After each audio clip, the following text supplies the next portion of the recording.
Olá, bem-vindos a mais um episódio do nosso 193 BombaCast, o podcast da Fundação de Apoio ao Corpo de Bombeiros. Aqui você ouve histórias e histórias, como a gente vai ver hoje, de um convidado muito especial, o nosso eterno veterano. Mas antes de eu falar dele, eu quero fazer um convite para você. Temos no dia 29 de julho a nossa já tradicional Festa dos Veteranos da Escola Superior de Bombeiros. Dia 29 de julho, na ESB, vamos encontrar os nossos camaradas, nossos amigos, para lembrar histórias, para dar risada e para a gente se confraternizar. Dia 29 de julho, na ESB, a partir das 11 horas da manhã. Procure o B5 da sua unidade para adquirir o seu convite. E aqui, então, como dizia, recebemos hoje com muita alegria o nosso coronel Arlindo Faustino dos Santos Júnior, que foi meu comandante. Opa, Bem-vindo, comandante. Muito obrigado por ter aceito o nosso convite. Fico contente que um pouco do que você é tem um pouquinho do nosso dedo. Ah, com certeza. A parte boa, né, Pavão? A parte ruim não é minha, não. O bom e o ruim, comandante. Vai tudo. Comandante, olha, a gente sente realmente uma alegria enorme ter o senhor aqui. Nós já, como o senhor já deve ter acompanhado o nosso podcast, nós já entrevistamos contemporâneos do senhor, pessoas que foram da sua turma, que foram por umas anteriores, mas participaram de muitas coisas importantes no Corpo de Bombeiros. O senhor foi citado várias vezes por essas pessoas, e então a gente ter o senhor aqui contando um par da sua história é muito importante para a gente. Eu gostaria de começar então esse nosso bate-papo perguntando, né? Coronel Arlindo, o que levou o cadete, o jovem Arlindo, seu cadete Arlindo? Bom, Pavão, a história aí é longa, né?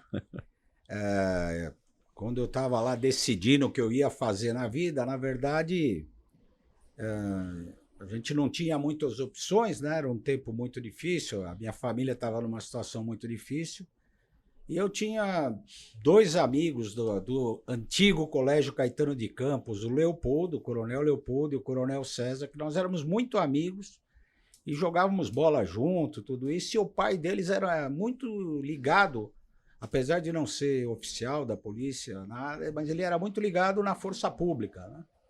E ele fazia uma doutrinação diária na nossa cabeça, que na academia tinha salário, e eu, dentro daquele quadro, eu resolvi optar por entrar na academia, no Barro Branco, né? Eu não tinha nenhum antecedente, nenhum parente, nada antes disso, né? Então esse foi o meu... O Leopoldo, que entrou um ano antes, eu entrei com o César em 74, o Leopoldo entrou em 73. O Leopoldo se formou em 73. Se formou em 70. Desculpa, ele se formou e nós nos formamos em 74. 74. É isso, não entramos, formamos. Né? Nós entramos em 70. O senhor entrou justamente na transformação da força pública em polícia militar, né? Foi, nós entramos na transformação, a minha turma na academia recebeu o pessoal que veio da guarda, né? Foi o primeiro grupo que fez a academia, nós fizemos juntos lá, né?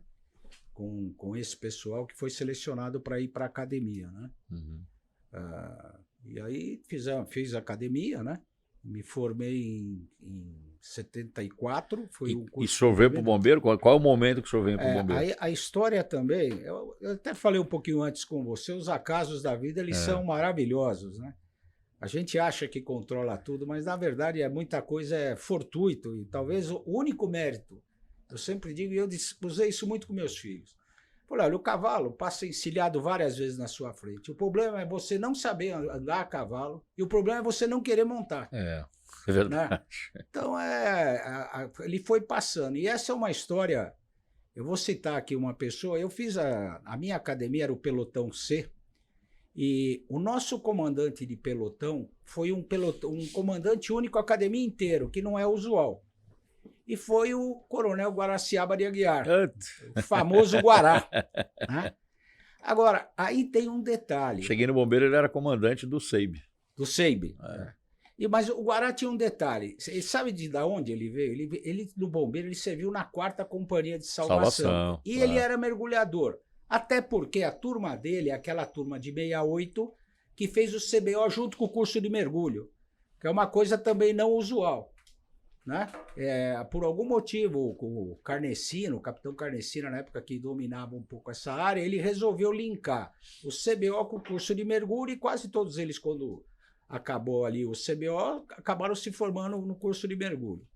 E eu passei essa academia, e o Guará, na verdade, durante a academia, nós ficamos até amigos, né? Porque a gente tinha muita atividade extra juntos, tal.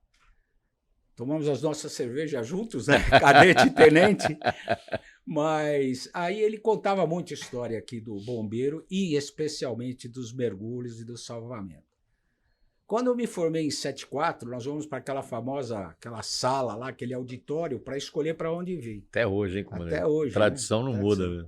E é escolhido, você sabe, por classificação. Né? Quando eu vi, tinham 11 vagas para o Corpo de Bombeiros. E aquilo, para mim, já foi... Eu fiquei emocionado. Falei, pô, vou ter chance. Isso aí. E eu tinha uma chance que eu era acho que era 6º colocado, ou 7º na minha turma, uma coisa assim, mas lotou rapidinho. O pessoal lá rapidinho lotou as vagas do bombeiro, aí eu consegui vir para o bombeiro, né? Essa minha vinda para o bombeiro eu tenho uma história que eu acho que é interessante, a primeira delas, porque ao longo da vida, é lógico, você tem a nossa vida normal de dia a dia, você atende incêndio, faz isso, faz aquilo, mas tem coisas que marcam, né? Que são aquelas atividades que fogem muito do cotidiano. E aí foi uma delas que nós nos apresentamos, nós nos formamos de 25 de janeiro, nos apresentamos no bombeiro no dia 1º de fevereiro de 1974. Essa data... Pô, incêndio do Joelma. Aí nós nos apresentamos na rua São Joaquim. Eu vi o Zé Carlos, o podcast dele, ele falando, ele estava no centro de operações, que era ao lado, era, incipiente, né? Era uma coisa horrorosa. Telefone de 7 dígitos e por aí afora, né? Mas era um barulho danado no centro e nós ficamos numa sala sem ninguém nos receber. E aquilo passou, só que aí nós já tínhamos visto uma notícia, porque tinha muito movimento, que tinha um grande incêndio na cidade. Já entrou um capitão nessa sala, que eu acredito, algumas vezes eu posso errar, mas eu acredito que era um capitão chamado Herculano, né? Que foi até um cara bem importante no bombeiro, comandou o SEB, fez muita coisa aqui no bombeiro. E ele pediu 3 voluntários para ir para o incêndio. E eu esqueci o que me ensinaram para a academia, de não ser voluntário para nada, e levantei a mão. E eu lembro nesse dia, os outros 2 eu não vou citar o nome, porque eu estou meio em dúvida se foi o Ademir e o Jair Paca e o Henrique que foram juntos, mas eram da minha turma, foram mais 2. Me puseram num caminhão cheio de bombeiros antigos. E o que me chamou a atenção é que esses bombeiros estavam muito sérios. Eles estavam abaixados, com a cabeça meio abaixada, assim, muito sérios. E eu entrei no caminhão e sentei. 22 anos, não sabia nem onde eu estava. E o caminhão deslocou e bateu no Joelma. Quando abriu a porta do caminhão, eles saíram correndo, porque o Joelma era um prédio que tinha 7 ou 8 andares de garagem, por rampa, e depois era o primeiro andar do escritório. E eles subiram e eu subi atrás, né? Eles correndo e eu correndo atrás, né? Eu falei, bom, eu vou atrás. Aí uma coisa que me impressionou, e eu acho que nem todos os bombeiros têm oportunidade de entrar num prédio assim, é que o incêndio já estava bem lá para cima, né? Ele já tinha passado. Aonde ele passou não sobrou nada, só sobrou concreto. É uma imagem impressionante, porque vai a esquadria, o vidro, os móveis, não sobra nada. Era uma massa preta no chão, de tudo derretido, e aquilo aberto, né? Como se fosse um vão livre, o andar e só o concreto em pé. E a escada era uma escada em caracol pelo centro do prédio, né? E o pessoal subindo, aí você já começou a ver fumaça, chegou uma hora que ainda estava pegando e vi um tufo de fumaça de volta, porque é uma chaminé sem saída, uma escada em caracol pelo centro do prédio. Tinha uma pilha, Pabão, isso eu não vou esquecer, são imagens que eu não vou esquecer nunca. Tinha uma pilha de cobertor do lado molhado. Aqueles bombeirão enrolavam o cobertor no corpo. Pegava aquele tufo e tchum, subia. Aí eu falei, eu vou, né? Daqui. Eu enrolei o cobertor, não subi 5 degraus. Eu voltei cuspindo tudo que eu tinha direito. Eu falei, eu vou morrer aqui, pô. Que desgraça é essa, né? E aí desenvolveu, aí começamos, eu tive a oportunidade de ficar olhando o incêndio, todas aquelas facetas, daria para ficar aqui talvez mais de 1 hora contando o que se viu ali, né? O aspirante, primeiro dia de bombeiro. Primeiro dia de bombeiro. Então esse foi meu batismo no Corpo de Bombeiros, eu tive... Quando eu conto essa história, eu sempre falo que é o primeiro caso de um bombeiro com 5 anos de idade, né? Que foi lá para eles não somarem e não descobrir minha idade, né? Fala, você é velho para burro, hein? Tá certo. Diminui a idade de aspirante. Para os caras não... E aí nós nos reapresentamos no Corpo de Bombeiros, era na São Joaquim, né? Nós nos reapresentamos, eu acho que foi numa segunda-feira, E aí nós ficamos na sala que eles iam designar para que unidade nós íamos. Lembrar que naquela época eram companhias, né? E não iria ninguém para o interior, pelo que eu bem me lembro, se eu estou errado, eu ia até Santos, uma coisa assim. Era a segunda, terceira, quarta companhia, quinta, sexta, que era Santos, e sétima companhia, que era Santo Amaro. E a quarta companhia de salvação. Eu, para falar a verdade, eu saí da academia, não para vir para o bombeiro, eu saí da academia para vir para a companhia de salvação. Das histórias do Guará. Lógico. Quando eu vi, não abriram vaga para a quarta companhia, porque era uma companhia especializada e tal, não abriram vagas, tinha vaga para as outras unidades, e eu estou lá pensando onde eu vou, né? Perto de casa, ou sei lá onde, né? Acho que na época eu morava no centro da cidade também, até perto do Joelma, para dizer a verdade. Eu morava a 50 metros do Joelma, para dizer a verdade. E eu falei, bom, eu vou escolher aqui. Já entrou um capitão, o José Carnecina Martins, e pediu 3 aspirantes para montar a 8ª companhia com ele, que a 8ª companhia estava sendo criada e seria uma companhia de salvação ou de salvamento. Então é o tal do acaso, né? Eu na hora, e só tinha ele pediu uma qualificação, os 3 teriam que saber nadar. Que era o Campo Belo, né? O Campo Belo. Mas o Campo Belo não existia, na verdade como, era um projeto. Sim, era um projeto. Era um projeto. Aí eu levantei a mão, o Henrique levantou a mão e o Ney, o campanhã marciano, levantou a mão. O Ney ficou pouco tempo e foi transferido, porque nós éramos aspirantes, nós ficamos 1 ano sem CBO no bombeiro. Eles jogavam você de um lado para o outro direto, onde faltava, que nem argamassa para cobrir buraco, né? Na verdade, o único que não era movimentado de tudo fui eu e o Henrique, por causa que nós éramos os únicos oficiais, que eram aspirantes da 8ª companhia. Só que a 8ª companhia não existia, né? Na verdade, meu alojamento era o porta-mala do meu carro, que eu largava as coisas lá no porta-mala e ficava. E em seguida, essa é uma outra história interessante, pouca gente sabe dessa passagem. O coronel Jonas Flores, que era o comandante do bombeiro na época, deu ordem para o Carnecina montar uma equipe de salvamento em altura, por causa do Joelma. E deu um pelotão para ele. O Carnecina foi montar o pelotão e me levou junto. Então, como é que era a minha vida? De manhã era aula para esses caras. Mas onde funcionava isso? Isso funcionava na 4ª companhia. Aqui embaixo, tá. Porque tinha os pórticos, tinha estrutura. Então, de manhã eu ia para a 4ª companhia, nós fazíamos só aula de educação física e salvamento em altura. E vamos lembrar para os mais novos... Que depois virou o ESA, né? Depois virou o ESA. O estágio de salvamento em altura. Que funcionava no 2º GBS. Lembrar os mais novos que naquele tempo, quando se falava de salvamento à altura, era usar cabo de sisal e força, e braço. Eu sempre falo, não tinha brincadeira, porque se seu braço falhasse, você morria. Era só isso, era simples assim, né? Porque se descia, se ele pendurava, se fazia os cabos aéreos na força. Na força. Na habilidade e na força. Na habilidade e na força não tinha segurança, não tinha rede, não tinha cabinho para prender, não tinha nada disso, era braço. E nós ficamos treinando, eu fiquei acho que uns 2, 3 meses, mas como era meu dia? Eu ia de manhã para o Cambuci, treinava os caras e à tarde eu ia para o 2º GBS para montar o 2º GBS. O 2º GBS nós montamos cama a cama, armário a armário, mesa a mesa, cadeira a cadeira. Se eu for lá até hoje, até no 12º GB tem armários que nós fizemos naquela época, eu lembro, eu vou lembrar os nomes, quando eu começo a lembrar muito eu fico preocupado que pode estar fundindo o motor, você sabe? Motor antes de fundir dá tudo que tem, né?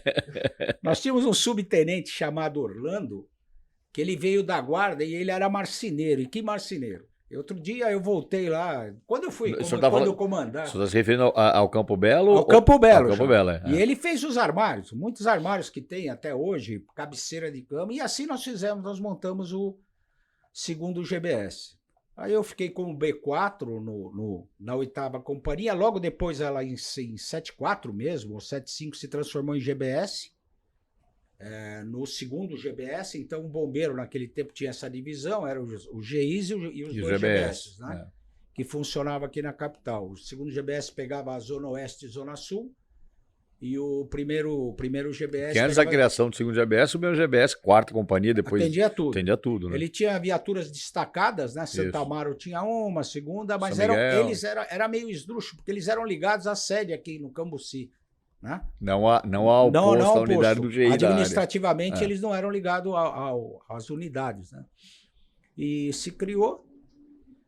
E aí, eu acho um fato importante, em 75, o Caldas, numa medida muito inteligente, ele criou área de salvamento. A área de salvamento não existia. Por que ele criou a área de salvamento?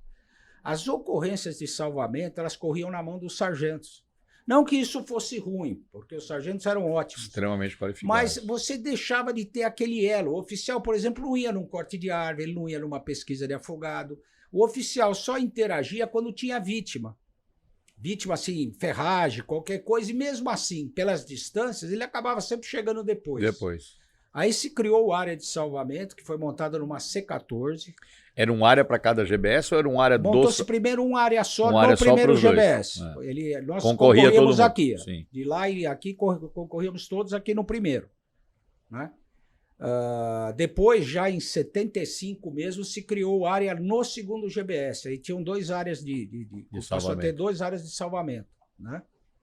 Que eu acho que foi uma coisa muito importante, porque nós passamos a ter uma visão concreta das ocorrências. Cavalo em poço, por exemplo. O senhor está falando disso, uma das ocorrências que todo mundo que foi do antigo GBS, Salvação, São Paulo tinha muito isso, né, comandante, na região periférica. O que acontece é que o pessoal abria poço, Pavão, e o poço não dava água, eles deixavam o poço aberto. Aí caía a gente, eu tirei mais de uma criança, e é grave, tirei algumas, nós conseguimos salvar, outros tiramos sem vida, um poço de 30 metros de profundidade.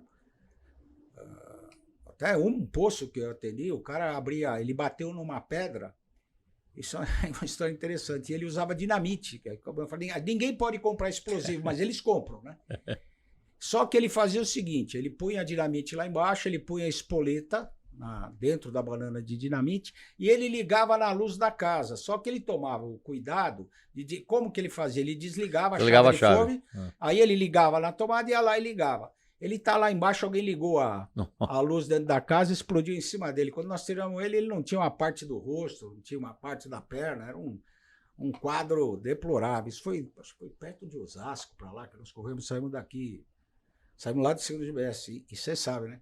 O pessoal corria para eu lembro muito. Eu falei, eu nunca tive medo da ocorrência, mas da corrida com aquela chegar, a gente passou muito a pouco.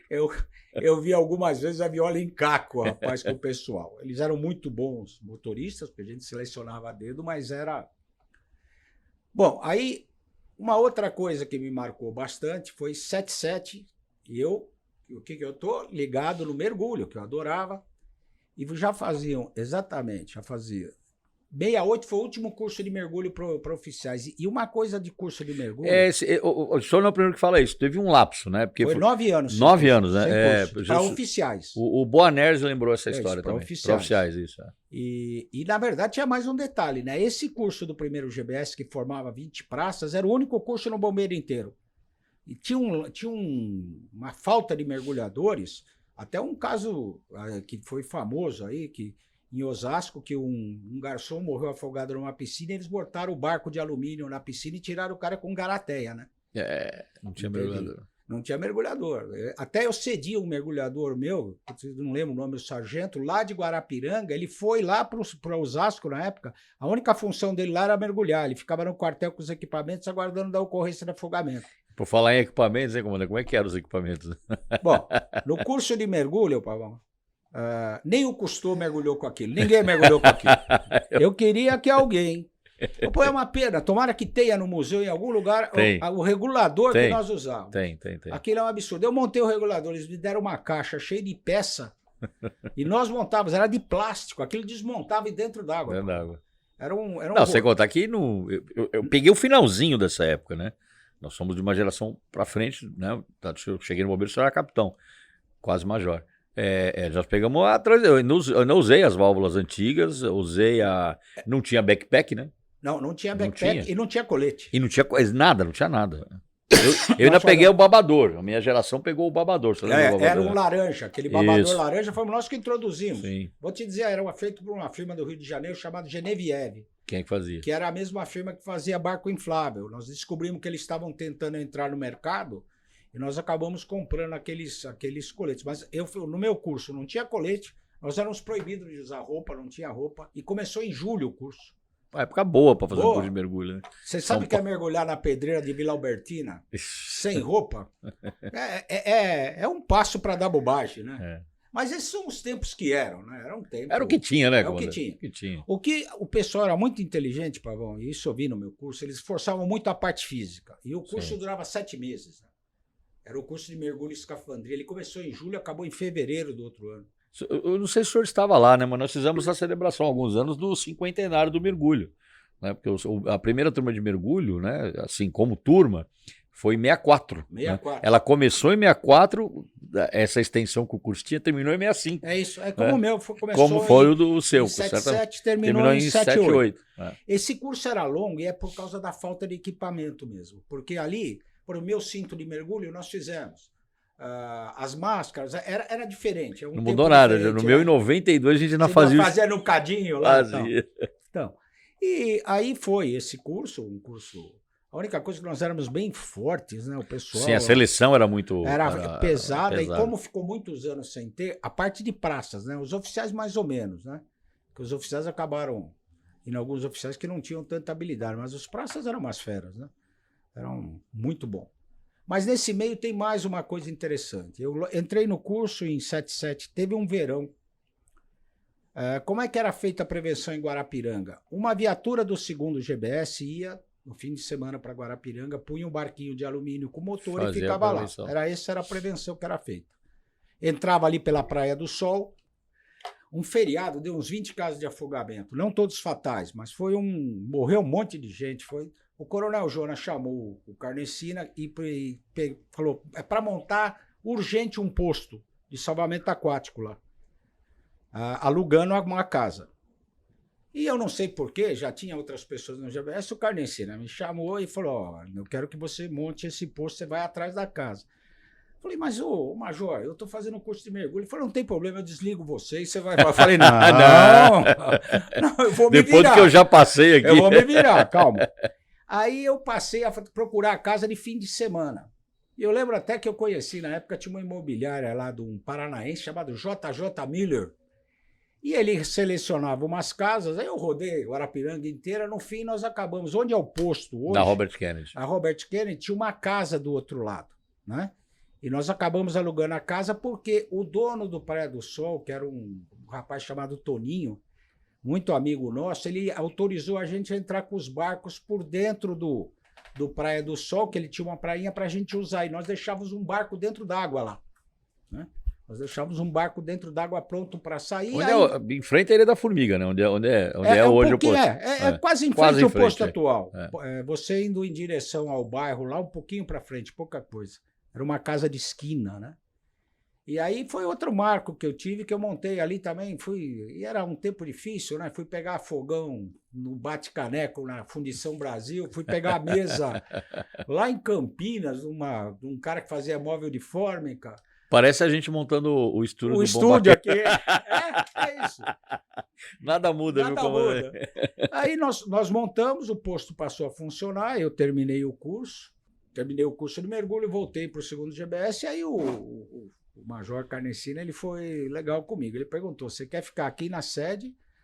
E todo mundo queria comandar Guarapiranga. Ele usava isso de chamariz no CBO. Ele dava aula no CBO e ele queria melhorar o nível. E nessa história ele levou o Mena Barreto, o Amaral, foi todo mundo para lá de olho de ficar em Guarapiranga. Mas ele foi justo comigo. Ele me chamou e falou, se você quiser Guarapiranga, você escolhe onde você quer. Eu falei, eu quero ir para Guarapiranga. Eu montei, quero ir para lá. E eu fui para lá, voltei depois com o tenente para comandar ali. Isso foi começo de 78. 78. Eu voltei para comandar Guarapiranga. E nessa época, eu, assim, pelo menos a impressão que eu tinha, claro, eu era jovem nessa época, eu tinha uns 13 anos. Eu me lembro que a Guarapiranga, ela realmente, hoje ela atrai um público muito grande, até porque hoje é muito mais adensado a população. Mas já naquela época tinha os clubes, né? Tinha lá um público que frequentava. A Guarapiranga é assim, você tem 2 níveis de público. Você tem as marinas, que é um nível alto, algumas casas, e a beira de represa é realmente muito complicado. Porque nós dávamos muita ocorrência, eu tinha muito problema de ocorrência policial. Dava de tudo, assassinato, estupro, encrenca. Até que tem um DP, construíram um DP lá. E eu fazia muita força para a polícia deixar uma viatura de fim de semana lá para apoio, porque às vezes os bombeiros tinham que desviar da função de guarda-vida, né? Guarda-vida para Atender ocorrência policial. Ocorrência policial, entendeu? Mas foi um posto importante. Nós tínhamos buracos lá foi Porto de Areia. Nos buracos as pessoas caíam, morria muita gente afogada. Naquela época nós sinalizamos os buracos. Depois eu voltei para Guarapiranga como capitão. Como é que se diz? Muitos foram tapados. Tapados, né? Isso, mas isso já foi em 84. Mais para frente. Que o Egídio, né, o sargento Egídio... Já contou essa história aqui. Ele tomou a frente e ele foi realmente... Estava uma seca muito grande. O Egídio foi logo para o começo do posto lá, né? Foi. O Egídio foi muito tempo, eu não queria nem tenente lá. Ele era subtenente, meu subcomandante lá. Ele é uma pessoa que eu gosto muito. O Egídio, ele teve aqui. Posso dizer, ele tem muito valor. Está com 92 anos. Muito valor. Veio aqui, deu um depoimento fantástico. Posso dizer, ele tem muito valor. Eu falei, Egídio, eu falava sempre para ele, você é uma pessoa que eu vejo, você já em fim de carreira e você vibrando, cara. Isso me deixa extremamente entusiasmado. Bom, aí nós estamos aqui no posto, né? Em 79. Aí eu fiquei no GBS esse tempo todo. Aí o bombeiro passou uma fase muito ruim. Não sei nem se pode falar ou não. Comandante, se eu falo o que o senhor quiser aqui. Posso falar? Então tá bom. A polícia fez o bombeiro meio de lata de lixo, né? Ela pegou tudo que não servia na polícia e mandou pro bombeiro nessa época de 78, 79. Desde praça uma reengenharia, né? Uma reengenharia. Reengenharia corporativa. Reengenharia de recursos humanos, Martinho. Foi uma época muito difícil. O comandante que veio para cá, ele não veio. E eu acho isso foi uma reação ao coronel Jonas Flores. Porque o Jonas... Desculpa interromper, mas abrir um parênteses. Pela percepção que nós temos, eu estou para subir lá no 7º andar e olhar faz alguns dias já. Mas a impressão que eu tenho é que o comando mais longevo que o bombeiro teve foi o Jonas Flores, não foi? Eu acho que talvez o Sampaio, hein? Coronel Sampaio foram 2 anos e meio. Ah, não, então o Jonas foi mais. Porque foi eu mais, cheguei em 74, ele estava no bombeiro até 78. Desculpa, Coronel Sampaio, se eu errei, mas a minha impressão era 2 anos e meio, 3. Eu acho que ele foi mais. O Jonas ficou de 74, quando eu cheguei ele já estava em 74. Sim, no Sendo Jama a gente sabe que ele era o comandante. E ele ficou até 78 no então, bombeiro. Então, 4 anos no comando. Eu tenho a impressão, eu estou para subir lá, provavelmente, eu tenho a impressão que ele foi mais longe. 78 ou 79. Desculpa interrompê-lo, o senhor estava falando. Aí foi uma época difícil, realmente, né? Aí eu fui promovido a primeiro tenente no 2º, eu vim para a Central para trabalhar na UD, e aí também do Joelma, só tenho a dizer que o bombeiro mudou a cara do bombeiro depois do Joelma. As grandes transformações vieram após disso, grandes tragédias. E o coronel Jonas, tem que se fazer justiça a ele foi para a imprensa, rapaz, ele meteu a boca no trombone. A gente leu recentemente alguns artigos. Ele falou tudo que tinha direito, não teve medo de falar, e isso provocou uma transformação. Nesse meio do tempo tem mais uma coisa que eu acho assim, é um detalhe, mas eu acho interessante contar. O bombeiro já teve um quadro de bombeiro militar, vocês sabem disso. Sim, né? O quadro de especialistas. Né? Não, ele era o quadro, foi bombeiro militar mesmo, mas ele veio dos especialistas de salvamento. Exato. Porque o que eu sei, aí é uma história que O Boanerges que teve aqui foi desse quadro. Foi desse quadro. Mas por que se montou esse quadro? A IGPM já tinha mandado uma ordem para as polícias militares separar o quadro de bombeiros. E o que a PM de São Paulo fez? Ela pegou o quadro que era de especialistas de salvamento e transformou em bombeiro militar. Ela não transformou o bombeiro todo. E apresentou para o IGPM essa transformação. Isso é a história que eu sei, né? Deu uma enganada. Deu uma enganadinha. Bom, aí, 79 eu fui para a UD. Eu não me adaptei, não me senti bem. Para falar a verdade, eu nunca gostei muito de papel, né? Eu sempre fui muito de direita ou esquerda. Nunca gostei de ficar com... E fiquei lá, acho que não chegou um ano, voltei para o primeiro... Aí eu fui para o primeiro GBS, o comandante era o Júlio Bono Neto, subcomandante o Casertani. Ailton Casertani. Ailton Casertani. Eu fui para o primeiro GBS, para o primeiro GBS, desculpa. E essa foi uma época também, eu fiz escola de educação física nessa época também. Aí nós estamos na década de 80, né? 80, aqui eu já cheguei em 80 aqui. E o que aconteceu lá, que foi um período de transformação, porque eu paguei todo esse tempo que eu fiquei lá, fiquei de 80 até 83 lá, quase 84, foram 3 anos de obra. Aí que foi feito todas as obras, a piscina foi feita nessa época. Dessa época, né? O coronel Carlos contou. Eu estava diária lá. Na verdade, Pavão, O que aconteceu Foi naquele feito dia... escondido. A única piscina que eu conheço na história foi feito escondido. E eu fiquei respondendo pelo comando lá como primeiro-tenente uma época. Porque o Zé Carlos, eu acho que ele era capitão ou major, e ele estava fora fazendo CSP. E também teve uma época que ele foi para a Casa Militar. Né? Não, mas isso é depois. Isso é depois já, tá. Ele estava fazendo o CSP, uma coisa assim, não tinha capitão na unidade, tanto que logo depois o Mated mandou o Guaraciaba para lá. Acho que ele não ficou muito contente com a coisa para tentar. Mas no fim saiu, né? E aqui eu vou te dar um outro detalhe que pouca gente sabe. Eu não sei bem se foi o Bono ou o Caldas, mas eu estou achando que lá atrás o Caldas, quando teve o projeto de reforma do primeiro GBS, ele trocou a demolição do quartel, ele trocou duas coisas. Era para ter um L ponto em cima daquele prédio da administração. Essa história eu sempre ouvi no prédio da administração. O novo, o senhor diz, né? O novo. Que ele tinha assim, estrutura, né, de engenharia para que tivesse um L ponto. Né? Ele abriu mão disso e abriu mão da demolição. Sabe como é que era a história? A tropa demoliu o quartel, na marreta. O quartel antigo. O antigo, que é onde era a quadra, é isso, né? Tinha quadra e tinha os do outro lado, alojamentos, tinha uma série de coisas. Aonde hoje a quadra coberta, eles demoliam, eles deixavam a roupa na viatura, as viaturas ficavam paradas, então o quartel era uma bagunça, né? Era difícil até para comer, para tudo isso, foi esse tempo que eu peguei. Em 83 as obras estavam acabando, nesse tempo o que eu tenho de marcar, e entraram os cursos, né? Na verdade o pai tinha 3 cursos de bombeiro só, o CBS, o CBO e o curso de mergulho e escafandria.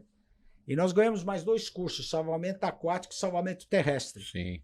Eu lembro alguns oficiais que fizeram na época, Rogério Paixão, Pinto Cardoso, Consani. Salvamento aquático e salvamento terrestre. Que entrou no pai nessa época, né? Aí, no salvamento aquático tem uma história interessante também. Mas antes de eu contar essa história, nós vamos fazer uma pausa para tomar um café. Podemos tomar um café? Lógico, vamos nessa. Bom, então, comandante, eu vou oferecer para o senhor aqui o nosso café do Bomba Café. O Café dos Heróis. Você já conhecia aqui o Bomba Café? Eu conhecia quando ele estava no passado. Eu achei que tá muito bacana. Tá bacana, Nossa. né? Bomba Café... Eu vou te falar, vou trazer meu neto. Meu neto é fissurado em coisa de bombeiro, né? Aliás, eu levei ele no quartel lá de Barueri, rapaz. Tava até um tenente bacana aqui do DAT, o Fontes. Tava lá. Recebeu muito bem, porque eu também fui meio de inopino, com mais uns amiguinhos dele. Nossa, eles ficaram desesperados, cara. Você vê como bombeiro criança e bombeiro, né? A gente fala aqui, o Bomba Café é um lugar da família, né? O veterano vem muito aqui, né? Te convida lá, os veteranos conhecer o nosso Bomba Café, aqui na Anita Garibaldi 25, bem ao lado do quartel do comando do Corpo de Bombeiros. E lá, como diz o comandante, é um lugar agradável, né, Martinho? Temos a decoração de bombeiro, é um café temático, então fica aqui o convite para você conhecer também o nosso Bomba Café. Serve cerveja lá embaixo? Opa, lógico. Então... Sabe como é que eu classifico o nosso BombaCast, comandante? O pessoal às vezes fica perguntando, mas é uma entrevista, tem um roteiro. Eu falei, não tem nada. Lá é um bate-papo de boteco sem cerveja. Mas tem café. E no final a gente desce e toma cerveja. Tá feito. E o nosso Bomba Café tem sido um local de encontro de veteranos. Encontro de veteranos, Vamos lembrar novamente aí o nosso encontro de veteranos que vai acontecer dia 29 de julho. 29 de julho. Aproveita, aliás, vem visitar o Bomba Café, sobe aqui na Fundação, adquira seu convite. Eu já disse, tem lá nos B5 das unidades, mas aqui também, no Bomba Café e nossa lojinha aqui no 2º andar. O senhor vai estar lá, né, comandante? Vai ser 29 de julho. 29 de julho, lá na Escola Superior de Bombeiros. Vamos lá. Boa. Eu passei na lojinha aqui, quero fazer um elogio, tá bem montada mesmo. Tá bacana. Vou levar uns negócios pro meu neto, né? Já vi aí. Que bom. Comandante, você estava começando a contar dos cursos, aí o senhor estava falando, o senhor vai contar alguma coisa de salvamento aquático, uma passagem legal. O que o bombeiro fez? Nós pedimos para que não fechasse o curso, porque era muito ruim. No primeiro curso você não ter... passou para as unidades mandarem praças, nós tivemos adesão, e não teve muita adesão de oficiais. Então nós conversamos aqui em cima e mandaram escalar os oficiais para ir. Né? Eu lembro de alguns dos escalados, o Adilson. Adilson, claro. Sabia nada. Braço Coronel Adilson, está morando lá em São Pedro. São Pedro. O Adilson. O Braguinha. Afonso, Valdir, me desculpa, alguns outros. O Afonso Carioca. O Carioca. Sabe qual era a característica do curso? O pessoal não sabia nadar. Ia fazer salvamento aquático? Aquático eu sabia nadar. Qual era a minha opção? Porque eu era o coordenador do curso. Qual era a minha opção? Era falar, não, reprova. Ou vão aprender, né? Não. Tinha um civil que vivia aqui no Bombeiro chamado João Cabeça, muito amigo do Guaraciaba, que tem casa lá em Boiçucanga e tal. E ele, não sei como ele arrumou uma adição ao bombeiro aí, ele era professor. Eu falei, João, 2 semanas para ensinar esses caras a nadar. Não tem jeito. Ó, vamos trazer esse cara aqui. Não, a gente tem os cabeças da ESB hoje lá. Aí ele pegou, aliás, é um dos únicos civis que conseguiu fazer o nosso curso de mergulho, é ele, tá? Ele formou os caras e eu dei o curso, né? Só que no último dia de curso, qual era a prova final? Nós íamos para a Praia do Tombo, no Guarujá, que é uma praia que bate muito. Surf. Eles tinham que passar a arrebentação, tinha um barco do outro lado com uma prenda lá, uma coisa, eles tinham que pegar e trazer de volta. E esse dia o mar estava virado. Pavão. Virou Quando eu conversa. olhei, eu falei, bom, eu já vou chamar o advogado para... Só que eu tive uma Já abre a sapiência... portaria de PM. Já abre a portaria. Só que eu acho que eu tive uma visão. Eu pedi para o terceiro GBS lá de Santos nos apoiar e eles mandaram um monte de salva-vidas. O que eu fiz? Eu encanguei os alunos com salva-vidas. Entendeu? Eu falei, nossa, mas aí foi o show de horror. Porque quem não tem experiência na água, o que acontece? Eles passaram algumas ondas, mas o cara fica preso no meio da arrebentação. Fica tomando na cabeça. Fica tomando na cabeça. E eu olhei e eu vi o Braguinha lá, eu falei, ele vai morrer. Eu falei, Kiyoshi, não, vamos lá. Eu peguei e botei a nadadeira. O Kiyoshi estava comigo. Aí nós fomos lá tirar o Braguinha. Quando eu cheguei, aquele grande olho... nadador, Coronel Kiyoshi. Aquele olho grande dele estava maior ainda, rapaz. Ele estava agarrado num salchichão, rapaz. Eu falei... Aí eu tirei. E ninguém sabe o apuro que eu passei, né? Eu botei todo mundo em forma, dei os parabéns. Os caras... Eu falei, nossa, se eles soubessem o que eu estou sentindo agora... Com alívio. Com alívio. E aí teve também o terrestre, foi muito bom, funcionou. Tinha o Rogério Paixão, com o Sani, o Pinto Cardoso, que fizeram esse curso.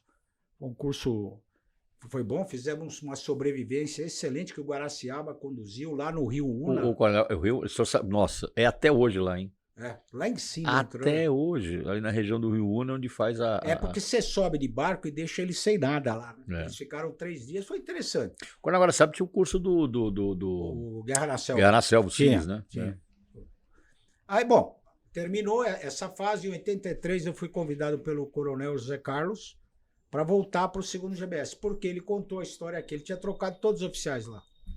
E ele precisava de um oficial antigo para ser B4 e conduzir conduzir lá, ajudar ele a montar, porque a unidade estava com alguns problemas. Aí eu voltei em 83 para lá. Começamos a ajeitar a unidade, tinha muito oficial novo, né? O Pelói, por exemplo. E Valdir Pelói, meu xará. Valdir Pelói, que ele via todo saído do CBO, começamos a montar, remontar. Em 84 aí veio um convite. Aí, nesse período aqui, aconteceram 2 coisas que são importantes na minha vida e acho que aí para o bombeiro. Em 82, eu ainda estava aqui no primeiro, eu e o Will, que fomos designados para fazer parte do CRAPS, Comissão de Reavaliação de Pronto-Socorro, que funcionava na Secretaria da Saúde. Quem coordenava isso lá era um médico chamado Dr. Proença. Era Gouveia Proença, se eu não me engano. Ele era subsecretário de Estado. Mas qual era a finalidade desse... De montar um serviço de atendimento para hospital. Já era a história de... Tá, estamos chegando na história do resgate. Na verdade, a história veio muito antes, né? O GBS já pensava nisso, né? O Coronel José Carlos contou algumas coisas. Já pensava nisso, mas de forma... Mas isso aí já incipiente, já foi um primeiro passo. Um órgão, nós começamos a participar lá. E tinha a Secretaria da Saúde do município, do estado, CET, todo mundo lá. Era uma reunião grande. Nós começamos a participar dessa reunião, alguns embates. Não vou nem contar alguns com o pessoal da polícia, né? Porque um dia foi lá um oficial dizer ele não queria que se implantasse o resgate porque ele achava que a Rádio Patrulha fazia o serviço. Né? Então eu lembro dessa discussão. Só que eu saí fora porque ele era major e eu era tenente, eu deixei ele discutindo com os médicos. Lá ele apanhou muito, rapaz. E aí foi. E outra coisa, eu fui convidado aí aquela história à parte, né? Eu fui convidado para fazer parte de uma associação chamada Partners of America, que tinha uma reunião por mês ali no Pacaembu, no Clube Nacional, no Pacaembu, um clube famoso ali. E por que eles me convidaram? Porque eles estavam tratando do assunto do tema trânsito. No tema trânsito entrou acidente de trânsito. E eles achavam que precisava ter um bombeiro ali falando por quê? Porque muitos deles tinham conhecimento que nos Estados Unidos o serviço de emergência paramédico funcionava no bombeiro. E eles me convidaram, eu era tenente, isso não tinha nada a ver com quartel, com designação. Eu fui lá porque o cara era conhecido dos meus pais, o presidente da associação, comecei aí. Em 84, eles me premiaram com uma viagem para os Estados Unidos. Aí isso, como o senhor disse, independente, não havia... Não, isso não tinha ligação nenhuma com o quartel, né? E porque o convite foi pessoal, né? Se entrasse aqui, provavelmente eu não iria, né? Ia assumir em algum lugar essa vaga, né? Mas aí, no caso, eu vim aqui, falei com o Zé Carlos era meu comandante direto, ele era de GBS, e ficou muito entusiasmado com isso, e, na verdade, ele foi falar com o Mated, e a história que ele contou, né? Que o Mated virou para ele e falou, olha, se o tenente insistir nesse tema, eu transfiro ele do bombeiro. Mas eu acabei indo do mesmo jeito, porque eu fui escondido, e nessa viagem, eu lembro até, essa é uma história engraçada, o Paiva era da 5ª sessão aqui, e eu precisava levar uns brindes para dar para o cara. O Paiva me deu todos os brindes que o Mated tinha proibido, era... aqueles bombeiros de bronze, a machadinha estilizada. Ele me deu todos os brindes escondidos do Mated, que os Mated não podiam saber. E, na verdade, esses brindes sofisticados tinha que ter autorização do comandante para dar. E ele me deu esses brindes, eu mandei fazer camiseta, eu parecia um índio, né? Quando eu cheguei lá, cheio de coisa. E dei presente para todo mundo lá, eu fui em várias reuniões do bombeiro, fiz uma reunião grande que eu estava até te falando. Mas o foco já era esse, né? Observar o serviço de atendimento. Você sabe o que acontecia lá no CRAPS? Ninguém tinha uma ideia daquilo. Eu estou te falando, nem médico, nem ninguém tinha uma ideia concreta do que era um serviço pré-hospitalar. Então se falava as maiores asneiras. Tinha que ser médico, não tinha que ser médico. O serviço, o cara fazia cirurgia na rua, não fazia cirurgia na rua, não pode pôr a mão na vítima ou no paciente quando está na rua. Era um show de asneira, porque todo mundo falava. Não sabia. Ouvi dizer. Né? Aí lá eu fiquei num quartel de bombeiro 45 dias lá. E eu tive a oportunidade de frequentar todo o circuito. Eu corri nas viaturas, eu estagiei nos hospitais. Eu corri com as viaturas de bombeiro, eu fiz todo o circuito, porque eu não tinha o que fazer, só tinha que fazer isso. Aquela história interessante que o senhor me contou, foi nessa ida ou foi na segunda? Foi nessa aqui. Então conta pra nós o que aconteceu, a história. Que lugar que foi o estágio? Chicago. Em Chicago. Esse Partners of America, ele era uma instituição que ele funcionava assim, eles chamavam de cidades irmãs, sister cities, né? Chicago era uma cidade irmã, e eles faziam, não era só nessa área, tinha vários intercâmbios de médico, de outras áreas, tá? E essa área entrou a partir daí, essa área de emergência direta entrou comigo lá. Tanto que depois, eu vou contar aquela história, mas antes dizer que eu me tornei, eles chamavam de chairperson, mas é um gerente da área de emergências lá. Por isso que eu comecei a ter, porque era eu que assinava quem ia daqui para lá ou vinha de lá para cá. Sim, era uma via de mão dupla. Aí depois eu vou contar mais um. Aí, bom... Um dia eu vou no incêndio com os bombeiros de lá, só que eu tô com aquela farda antiga nossa, né? Aquela marrom. Capacete igual esse aqui, branco. Igual esse aqui, branco, né? E quando eu tô entrando no incêndio, tinha um policial já isolando a área, ele meteu a mão no meu peito.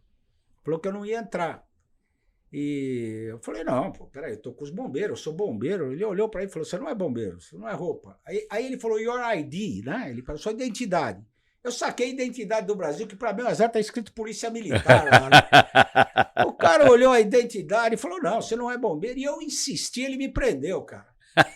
Ele me prendeu, meteu uma algema, deu voz de prisão. Deu a voz fardado. Fardado, com cinto ginasta e tudo. E me levou para a viatura e sentou. Aí eu tomei como opção não falar mais com ele. Fico quieto. Porque eu vi que lá em Chicago, os soldados... A base deles, eles usam uma camisa azul, os graduados usam uma camisa branca. Eu peguei, sentei, fiquei quieto, falei, ó, lá onde ele me levar, eu vou explicar, né, para alguém que eu tô aqui. Aí chegou um graduado dele lá, perguntou o que era, mandou me tirar, né? Eu expliquei e aí eu dei uma chave de galão também, né? Porque o medo deles lá é o prefeito, que é o pai deles, é o dono. Né? É o dono. Falei, olha, eu estou aqui no intercâmbio a convite do seu prefeito, né? Eu sou de São Paulo, Brasil, essa é a minha roupa que eu uso, e ele não quer entender e me prendeu. Aí ele mandou me soltar e mandou o cara pedir desculpa para mim. Meu bravo, cara. O cara fez um esquema, meio de quem não gostou da história, né? A partir daí eu passei. Aqui no Brasil não tinha EPI. Isso é importante lembrar. A turma hoje vê o bombeirinho todo de Acho capacete. que nasceu assim, né? A gente trabalhava no pelo no incêndio, né? A minha geração foi que recebeu o EPI. O EPI. A gente trabalhava com essa farda que se anda hoje em dia, né? E aí eles passaram, eu passei a usar um capacete deles, a bota eu não quis, porque tinha um mau cheiro do cacete. Eu falei, a bota eu não vou usar não, usa a minha. Agora a capa e o capacete, passei a usar, fui em outros incêndios com ele, ferragem. Essa foi uma visão que eu tive muito boa. Isso durou 45 dias. 45 dias. Eu fiz uns 3.000 slides, para você ter uma ideia. Caramba. Eu levei uma equipe de fotógrafo. E aí tem mais um detalhezinho que é engraçado, né? Eu levei esses presentes para o comandante do bombeiro de Chicago, que era um cara chamado Louis T. Galante. E o cara ficou contente de eu estar lá, ele me liberou o bombeiro, na verdade, né? Ele chamou um capitão lá, falou, o que ele quiser ver aqui, você põe viatura à disposição e assim foi, né?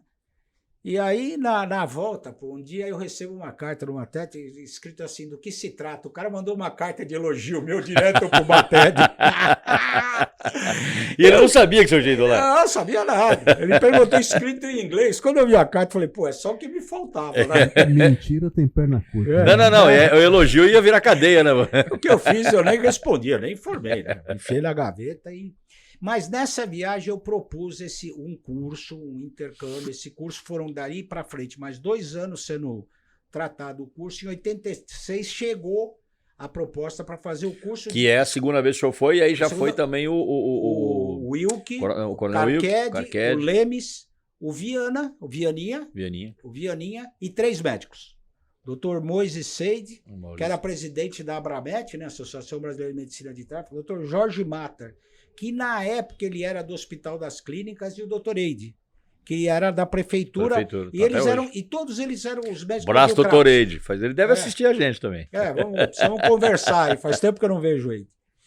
E a montagem do grupo não foi tão simples assim. A vantagem é que eu tinha que assinar, Pablo, porque a pressão foi monumental. A polícia veio que nem um trator. O subchefe do Estado-Maior da Polícia me chamou lá. Me chamou na sala e disse que eu era um inimigo da Polícia Militar, né? Subchefe do Estado-Maior da Polícia. E eu perguntei por quê, e ele falou porque estava saindo um curso e eu não estava levando ninguém da Polícia Militar. E eu falei para ele, eu usei um termo que ele entendia, né? Eu falei, coronel, o curso é de primeiros socorros. Se o senhor acha que o senhor tem alguém aqui no QG que tem mais validade dos que estão indo, eu dou minha vaga. Aí ele chamou quem tinha falado isso, que era uma pessoa da minha turma, que eu gosto muito, eu não vou citar o nome. Falou, mas o curso lá é de primeiro socorro. Mas aí, sai daqui você. Mas também não me tratou bem, não. Eu falei, você também vai embora. E nessa época... O senhor está falando uma coisa que o coronel Zé Carlos falou também, né? Ele foi assim, bem polido. Houve muitos embates. Muito. E, na verdade, esse grupo foi... E nessa época, eu já tinha saído, aí também, voltando um pouquinho, em 86, eu saí do 2º GBS, eu fui promovido a capitão, fiquei como capitão lá no 2º. O Zé Carlos veio para o 1º e me convidou para ir para o 1º porque ele ia fazer alguma coisa, ele ia se afastar e eu ia ficar interinamente comandando o 1º GBS. E, ao mesmo tempo, eu passei naquele curso de salvamento da JICA, do Japão. Eu estava com essas 2 coisas lá encatilhadas e veio um convite para eu ir para uma assessoria militar. Aí, óbvio, por causa do dinheiro, só por isso, pela gratificação, não tem nada de gostar ou não gostar. Salário curto na época. Eu tive mas foi um embate, para mim foi uma das piores épocas, porque eu tive que tomar uma decisão, eu estava muito feliz, né? No primeiro GBS. Pô, imagino. Tendo uma chance de ficar 3 meses no Japão. Mas eu pensei na família, né? Eu falei, isso aqui é para a vida toda e o resto é tudo, no fim, é passageiro, né? E no fim eu acabei saindo, fui para uma assessoria militar, mas isso é o que eu te falei ali atrás, é os acasos da vida. Isso me ajudou muito porque eu fiquei livre das amarras. Eu te falo, a minha situação jurídica até hoje eu não sei qual é. Estava agregado? Eu estava agregado porque eu não era nem da Casa Militar, eu não estava na polícia e não estava no bombeiro. Então, eu posso usar o termo, eu deitava e rolava. Eu ia para a direita, eu falava com um, falava com o outro, o comandante do bombeiro. Na verdade, não tinha como me acessar, então, e no fundo eles tinham um pouco de medo, porque eu estava direto com um secretário de Estado, que era deputado. Né? Sabe quem me levou para lá? Quem foi, comandante? Quem me levou para essa área? Não imagino. O Sargento Egídio. Falamos dele agora. Subtenente Egídio, por que ele me levou? Ô, Martinho, você tá vendo que as histórias que o Egídio conta, né? Aí, ó. Você sabe por que ele me levou? Porque, na verdade, eu não conhecia ninguém, cara. Eu era um cara de Guarapiranga. Guarapiranga, você não sabia nem o nome do comandante do 2º GBS, para falar a verdade. Era isolado, né? Isolado. E nessa época, ele chegou um dia para mim e falou assim, é uma história de três. Falou, capitão, eu fui convidado para ser ajudante de ordem do secretário. A cunhada dele era a secretária desse deputado, da Lapria. E ele está querendo um ajudante de ordens, ele é do interior, mas ele quer que seja de São Paulo, e ela me convidou. Eu falei, Egídio, praça não pode ser ajudante de ordens. Ele falou, o senhor não quer? Eu falei, não sei, né? Manda levar. Ele levou o currículo lá, o cara me chamou para conversar e me levou. Essa é a minha história, como é que eu cheguei lá. Numa assessoria. Numa assessoria. Mas o Egídio é incrível, né? Não, o Egídio é incrível. Quando veio, ele falou, ele e o Edmundo, eles contaram, não sei se isso é verdade, né? Só vai dizer se é verdade ou não. Que eles, na Guarapiranga, quando assumiram lá, eles tiveram que tapar todos os buracos. Contou já isso aqui. É verdade. É verdade. Caramba. Acabou de falar essa história aqui. Ele fez esse serviço, é um mérito dele mesmo. Verdade. Até o dia que a máquina que ele arrumou caiu num buraco. Aí eles me chamam, eu vou lá. A máquina caiu e emborcou dentro do buraco, assim, ó. Mas o senhor estava falando, olha, é impressionante isso, né? Porque as coincidências o senhor estava falando, né? Tudo isso aconteceu, tem a participação do Egídio, o senhor estamos falando assim, mas na verdade foi o que possibilitou, na verdade, mais uma articulação para acontecer toda essa história do resgate. Aí eu vou te contar as coisas que aconteceram a partir daí com o resgate. Esse curso saiu, antes disso, um outro marco no resgate, 85, eu fui em 84. Foi montado o primeiro curso de emergências médicas no Corpo de Bombeiros em parceria com a Secretaria da Saúde. Que aí já é a história do Dário Birulini. Dário Birulini, que montou o curso. Olha o mosaico fechando aí, Martinho. Era aula só dada por médicos, tá? E o que ele precisou é o seguinte, ele começou a montar, uma hora ele teve que me chamar. Aí ele falava para mim, eu queria montar o curso. Falou, senhor liga, eu tenho o curso montado? Como? Eu falei, eu trouxe o material de lá, tá aqui, ó. Isso aqui é o curso de Emergency Medical Technician, tá aqui, ó. A gente adapta, tira o que não interessa pra gente. Aí fizemos, eu montei o curso com ele. Esse curso funcionou, foi muita gente. Eu lembro de alguns, Araribóia, o Carlete, né, que depois até fez faculdade de medicina. E uma série de outros oficiais, Lemes, eu, Carquede, o Will, que teve muitos oficiais. Esse curso foi importante, porque ele foi o Marcos. Foi antes de nós irmos para Chicago. Aí nós fomos para Chicago em 86. Na volta, isso foi uma ideia minha, tá? Através dos partners. Eu tive a ideia de começar, eles tinham muito pedido de pessoas que queriam vir. Eu falei, eu vou usar o pedido do pessoal de lá que quer vir para fazer marketing. Então eu trago, como eu trouxe, eu levei, por exemplo, veio uma moça chamada Pamela Latimore, que ela era lá do Situate College, eu levei ela para conversar com o Jânio Quadros, o prefeito, através da assessoria militar.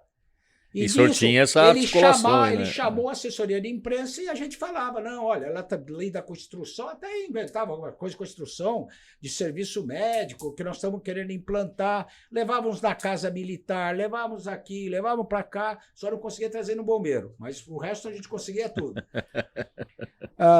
Eu trouxe, na verdade, ela trouxe depois o coordenador do Serviço de Emergências Médicas de Chicago, trouxe o Tony Scipione, que tinha sido o nosso instrutor lá, que deu um curso aqui, deu um curso dentro da Polícia Militar, e aqui começa a entrar, Aí nós estamos em que ano isso aí, comandante? 87, mais 87, ou menos. tá. Mais ou menos isso, tá? 87, 88, por aí. Aí esse Tony veio e o comandante do bombeiro, eu vou falar o nome, porque era uma opinião dele, eu nem tenho nada contra, né? O Mancini. Ele não queria que esse curso funcionasse aqui dentro. E não tinha custo, zero custo para o bombeiro, porque o cara era todo patrocinado pelo Parque Parts of of America. America. E aí, um pouquinho antes, vou te contar uma história um pouquinho antes. Essa não sei se podia contar, mas vou contar. Eu arrumei uma viagem para o Mancini, junto com o Dr. Proença, para os Estados Unidos. O Mancini ia fazer uma viagem de executivo. Ele ia lá para dar palestra, que eu acertei com o pessoal lá. E eles tinham muito interesse em saber sobre o Joelma, sobre alguns grandes incêndios. E ele ia lá para dar palestra. E eu tinha acertado isso aí, né? E ele, uma semana antes de embarcar, ele disse que não ia. E que ele não ia e não queria... Uma opinião dele, não estou criticando. Estou dizendo, ele não quis ir e que ele não ia e não deixava ninguém do bombeiro ir. Abaixo dele ninguém iria. Eu, através do Lucianinho, que era genro do Correia Leite, eu falei, Luciano, me arruma uma entrevista. Eu preciso pegar um oficial do bombeiro, então, que está na polícia. E meu alvo era o Júlio Bono Neto, que Ele estava lá na época. Estava chefe de gabinete do Correia Leite. Uhum. Ou quinta sessão, uma das duas coisas. Mas eu acho que era chefe de gabinete. Aí eu fui lá, falei com ele, sugeri o Bono. Aí ele um dia me chamou de volta, falou, olha, eu não consegui, o Bono não pode ir e tal, mas eu tenho um nome bom aqui. Ele não é bombeiro, mas o Terra. Você lembra do Terra? Coronel Terra. O Coronel Terra, que era especializado em contra-terrorismo. Ele era uma pessoa até bem controversa. Eu falei, meu Deus do céu. Eu falei, eu encaro, pode mandar. Só que aí eu mandei uma carta para lá dizendo que ele era do setor jurídico do bombeiro e que o grande interesse dele não era a área operacional, mas era a área de jurídica, de organização, mas coloquei ele junto com o Proença. Qual era a minha tática do Mancini com o Proença? Ele vê o paramédico lá junto com o médico. Sim, entendeu o que estava se falando. Entendeu o que a gente se falava. Na verdade, isso se perdeu, porque o Terra não era da área, mas ele ficou amigo, o Terra. Ele me chamou quando chegou, agradeceu, disse que gostou muito e tal. Mas ele me abriu uma porta com o Correia Leite, cara. Entendeu? Claro. E aí eu fui falar com o Correia, e o Correia me falou, como? Não quer fazer esse curso no bombeiro? Não, vai fazer sim. E deu ordem e foi feito o curso dentro do bombeiro e foi um curso com tradução simultânea. Eu traduzi o curso, né? Eu ficava ao lado dele, ele falava... Fiz esse papel algumas vezes, viu, comandante? A história se repete. Não tinha essa coisa e assim funcionou esse curso. Depois disso veio mais um técnico de lá, né, um outro período, também levei na Casa Militar. Era sempre essa a ideia, né? Mas isso foi, na verdade, junto com outros movimentos que tinha o Coronel. Sim, foi semeando as primeiras viaturas, que aí é 89, um pouquinho para frente. Mas aí, você sabe de onde saiu essa viatura mesmo? A turma não gosta que eu fale, mas eu vou falar. Falo, Então vou te falar o nome. Já te falaram do nome do Cursino? Já. Então, foi o Cursino. Essa viatura, nós tínhamos uma reunião de primeiro e segundo GDS, que era uma reunião que fazia uma vez por semana, uma vez a cada 15 dias, para discutir assuntos de salvamento, e vinham alguns oficiais do interior. O Cursino servia em Mogi, um dia ele veio com essa viatura, que já era, não é exatamente igual ao que ele pôs, mas a viatura já tinha esse objetivo, era uma viatura de salvamento com uma ambulância agregada. Que foi o nosso resgate depois, era montado num chassis. Eu tenho todo esse material. Era uma Chevrolet, não, era Chevrolet. Uma Chevrolet. Era uma Chevrolet com chassis. E, bom, aí a partir daí foram se fazendo as gestões, né? Foram correndo até que para frente, deixa eu lembrar agora, nós estamos em 88, 89, foram várias viagens, veio, aí começou a entrar. Aí já vou pular para você, para 89, aí o Zé Carlos citou bem, foi quando havia aquela necessidade política que o Pinotti queria estabelecer, e o Fleury também, porque na verdade o Pinotti e o Fleury, e acho que o Frontier, eram dois promotores do médico, concorriam para ver quem o Quercia ia iluminar para ser governador. Então eles estavam naquela disputa, e eles, um dia, bom, tem uma outra pessoa muito importante que é o Dr. Martini. O Martini, como é que eu tive contato com o Martini? O Faroro me chamou. Que era médico nosso, né? Médico nosso. Pouca gente sabe, o Martini trabalhava no helicóptero quando não tinha o Quando não aéreo. tinha helicóptero. Ele trabalhava lá no segundo de choque. Uhum. E ele tinha muito interesse em saber de emergência e o Faroro pediu para eu ir conversar com ele. Eu fui conversar com ele, levei material para ele. Faroro, nessa época, era o comandante do segundo de choque e tinha sido bombeiro. E aí eu conversei bastante com ele e tal, e nós estabelecemos um resgate. Depois ele viajou comigo para os Estados Unidos, o Martini, Eu fiz mais uma ida para Chicago para tratar de alguns assuntos lá e tinha uma vaga e eu quis levar o Martini junto e ele foi junto comigo. Nessa época nós também, eu vou falar aqui, doutor Dário, nós trouxemos todo o material para o Dário fazer o atendimento avançado que ele faz para os médicos, né? Uhum. Tem um nome, agora eu me esqueci do nome. PHTLS? É PHTLS, Advanced Trauma Life Support, que ele faz para os médicos. Eu fui buscar lá com o cirurgião. ATLS. ATLS. Advanced Trauma Life Support, é isso mesmo. Nós trouxemos o material dessa viagem. O Martini ficou um amigo, né?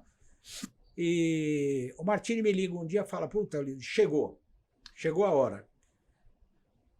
Mais um detalhe, o doutor Dário tirou serviço aqui no Bombeiro comigo. Daqueles anos anteriores, ele um dia queria conhecer como o bombeiro trabalhava, porque eu falei, doutor Dário, vocês não têm ideia do que é o sistema operacional, o senhor conhece do hospital para dentro. Ele tirou serviço comigo, acho que com o Carquede também, aqui em cima. E eu lembro do espanto que ele ficou, da rapidez com que a gente chegava nas ocorrências. E era no papel na época, hein? Não, era. O despacho já era aqui em cima. Já era aqui. Já era aqui. Melhorzinho. Mas não é o que é hoje, né? Sim. Não é o que é hoje. hoje. Integrado hoje. Aí não tinha GPS, né? Era imagina, guia. Ixi, isso aí lá atrás era no guia mesmo. Não fala isso não, porque nós somos do guia, né? Também. E aí ele já tinha uma amizade com a gente, tá? Eu vou pular algumas fases, porque senão não dá tempo. Aí na verdade, o Martini me liga, falou, chegou o doutor Dário e o Pinotti chamou o Dário para fazer isso. O Pinotti terceirizou para ele, falou, você que vai decidir como vai ser isso aí. Bom, o que eu fiz? O Mancini comandante aqui, o Correia Leite comandante lá, né? Falei, pô, o Correia é muito mais, e o Lemes nessa época, ele estava no QG. Eu procurei o Lemes, porque eu era capitão. Tinha ido para Chicago na segunda turma. Dessa turma, na verdade, aquela que foi eu, o Lemes, 86. o Carquede, o Wilke, o Vianinha e os 3 médicos, né? Bom, aí eu falei com ele, falei, Lemes, vamos trazer, porque o doutor Dário vem oferecer. Eu falei, se levar com o Mancini lá, vai ser uma tragédia. Vamos trazer aqui com o Correia Leite, só que eu não tenho esse acesso todo. Você aqui da Major, aqui do QG, aqui ele estava na quinta, eu falei, vamos, já marquei ali, vai ter tal dia, avisei o Martini avisou o Dário, tal dia, eu vou esperar eles na porta do QG, chega o Dário é um cara de ponta na medicina, né? Sim. Ele é um cara diferenciado. Ele chegou, entraram pela porta, eu levei para a sala, quando eu abro a porta não tá o Correia Leite lá, tava o Coronel Teixeira, famoso Tito. Deixa pra lá. Então tava o Coronel Teixeira e o Lemes. E eles não me deixaram entrar na sala. O Teixeira não deixou, eu fiquei fora e entrou o Martini, que era capitão médico, e o Dário. Cara, deu meia hora, o Dário sai cuspindo marimbondo. Ele largou a reunião no meio. Falou, eu não vim aqui para esses caras falarem mal de médico. Eu vim aqui oferecer, não vim aqui ouvir asneira. E foi embora. Porque lá dentro, depois eu fiquei sabendo que os caras começaram a querer engrandecer o serviço, mas criticando o médico.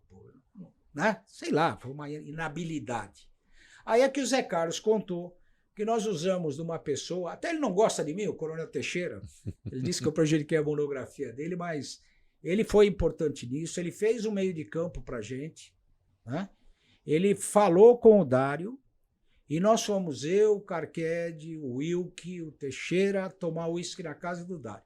Essa história o Coronel. Aí nós ajeitamos as pontas lá. Nós ajeitamos as pontas lá, que seria mesmo, ele ia cacifar que fosse no bombeiro. Aí é muito do que o Zé Carlos falou. Aí entrou essa fase pré, que foi também confusa, né? O bombeiro não queria, cor de viatura. Aí, azul, como eu tava fora, só pra você ter uma amarelo. ideia, me nomearam para publicar em boletim que eu fazia parte da comissão, eu nem no bombeiro estava, de integração. Eu vinha falar, às vezes, já era o Assunção, eu vinha de vez em quando conversar com o Assunção, em alguns casos, e dele eu lembro da viatura vermelha, ele virando para mim, eu azul, não quero né? isso. Tava azul. Era azul, eu não quero isso aqui no bombeiro, e aí foi. Na verdade, essa é a história que eu tenho para contar até aí. Em 90 se inaugurou, né? No fim foi se ajeitando. Aí o que eu falo sempre, quando se inaugura, acaba essa participação toda, ela passa para a mão dos operacionais, né? Aí entra toda uma gama de oficiais, você e outros. O Wilson, ele vai vir hoje à tarde aqui contar a história dele. Vários oficiais que entraram aí. A partir daí, sim, eles entraram, deram curso, montaram, fizeram. E aí o resgate andou, é o que é hoje, né? É. Mas então, eu me lembro, deixa eu lembrar o ano, acho que 93, 94, o senhor voltou para o Bombeiro? Eu voltei em 92. 92, eu fui lá para o primeiro GBS. Isso, exatamente, eu estava lá, né? Por isso que eu tô lembrando aqui das datas. O senhor era major. Major. Quer dizer, então o senhor teve a possibilidade, conhecedor que o senhor era de toda essa estratégia, né? Aliás, um dos protagonistas dessa estratégia toda, o senhor teve, assim, eu acho que, na minha opinião, um privilégio de comandar uma unidade que estava com o sistema funcionando. Funcionando. Né? Era começaram os médicos, né? Foi ali que começou os médicos, eu cheguei lá em 92. Eu cheguei nessa época aí. Do Renato, ser subcomandante do Renato, mas o Sampaio ele era um cara estratégico, na época, ele tinha uma ideia de tirar o Renato de lá, por isso que ele me levou, né? Ele me trouxe de volta para o Bombeiro e me colocou lá, porque ele trouxe o Renato aqui em cima para o ADC, e eu fiquei no comando lá, um ano e pouco interino, comandando como major. Aliás, passou ela teve vários majores comandando interino. Aliás, a história se repete, porque eu fui major comandante interino. O primeiro. Sabe o que eles faziam? Eles punham alguns oficiais que estavam em fim de carreira, ia lá, ficava, e eu acabei ficando lá como comandante dessa época que eu tenho de mérito. Aquele primeiro Olimpíada organizada de bombeiros, nós fomos dá saudades. Você lembra, né? Que eu dividi por prova e eu falava com vocês, falava aqui, é o seguinte, a gente talvez não precise ganhar, mas se for o último colocado, eu mato todo mundo aqui. Com essas palavras mesmo. Com essas palavras, você lembra? Nós fomos campeões, acho que depois fomos campeões de novo. Aí mudaram a Olimpíada, eu lembro, aí já foi coisa do Negrisolo, né? O Negrisolo, quando viu que do jeito que as provas eram, nós íamos ganhar todo ano, né? Ele começou a mudar, enfiar outras provas, até com razão, né? A gente foi expandido. Começamos, acho que com 3 ou 4 provas, no final a gente tinha 8 ou 9, não me lembro mais. Mas, na verdade, o senhor falava isso, os mais antigos diziam pra gente, isso aqui, na verdade, é meio que uma reedição do que você já fazia lá atrás, né? Assim, das qualificações mínimas, né, que o bombeiro tinha que ter para estar na prontidão do salvamento na época, né? Então a gente fazia provas muito com essa... O salvamento, o Caldas tinha criado o tal dos credenciamentos. Isso, exatamente. Ele tinha... Os credenciamentos eram salva-vida, mergulho, escafandria, escoras, geradores, motor de popa e náutica. E no final as provas da Olimpíada era a operação mais ou menos isso. Você punha lá as provas. Mas eu acho que nunca se treinou tanto no bombeiro sistemicamente como essa época aí. Sim. Essa história. Claro, era uma outra realidade, a gente tinha menos postos de bombeiros, né? Enfim, tinha tropa mais agrupada, tinha mais gente. Era outra realidade. Mas para aquele momento, né? Eu acho que foi um negócio importantíssimo. Aí, Pavão, major, eu subi para ser. Estou estourando o tempo? Não, vamos embora, o tempo é do senhor aí. Eu subi para. Isso foi uma opção minha. Eu acho que o Zé Carlos já era o comandante, ele mandou me chamar. Dizendo que o Negrisolo precisava de um major aqui na área operacional e ele tinha me indicado. Mas se eu não quisesse, eu não viria. E as unidades eram quase todas comandadas. Era o Paca comandava o segundo GI, o Leopoldo comandava o quarto. Eram majores. Eu falei, olha, se eu recusar, eles vão puxar um outro cara. E tinha a gratificação de comando. E a gratificação de comando já não funcionava para mim, porque eu tinha gratificação maior, que era da assistência militar. Peguei e falei, não, eu subo. Aí eu subi, vim para a sessão operacional, fiquei aqui 2 anos, até ser promovido a tenente-coronel. O senhor foi para os... eu chamo seria de segundo GBS, mas é 12º GB. Que depois virou 4º GB. E, na verdade, Pavão, eu tive muito prazer em ir para lá, porque eu trabalhei em todos os postos. Eu só não trabalhei num posto no então 2º GBS, que foi major.